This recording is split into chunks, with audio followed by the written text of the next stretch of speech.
When you're with a narcissist, what you come to realize is that you cannot really predict when or why they're ever going to be angry. And in that way, it is also very predictable. When I tell people about my narcissistic brother, my narcissistic mother, this narcissistic ex that I was dating, I'm often met with, well, what did you do to get them all worked up?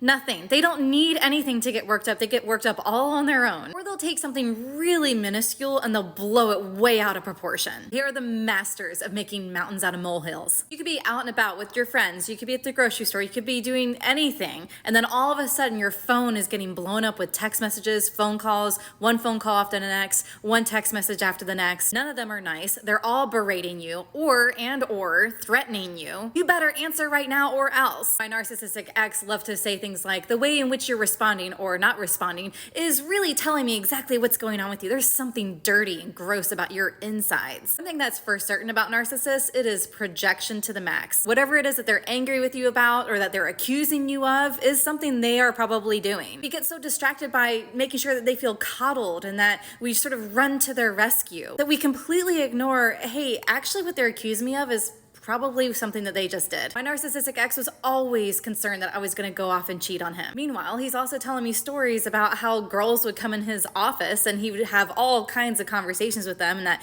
if any of them wanted to get under his desk and do something with him, then he should be allowed to do that. Like, make that make sense. They will do everything that they can to make you feel devalued and then also make things your fault. Nothing is ever their fault. You can never hold them accountable for anything. And anything that goes wrong, even if it's something that no one else would perceive as something that went wrong, is definitely your fault. And then they'll use that as a reason for, oh, that's why you need to stay home, or that's why you can't hang out with that person anymore, that's why you can't go to this location, or that's why you can't go celebrate that holiday or that event with somebody else. In the case of my narcissistic ex, it is, well, when you travel for work, now you can't go to dinner with your coworkers. They love to put rules in place for their victims, and then when you accidentally break one of these rules that are completely ridiculous and anyone would end up breaking them just like on happenstance, and they'll point to how you're clearly the problem because you knew that that was a rule. There's no satisfying them. They will never be happy people. They are deeply angry with the world. They're deeply emotionally immature. And if they actually have narcissistic personality disorder, it is a lifelong disorder. It will never get better. It's only going to get worse.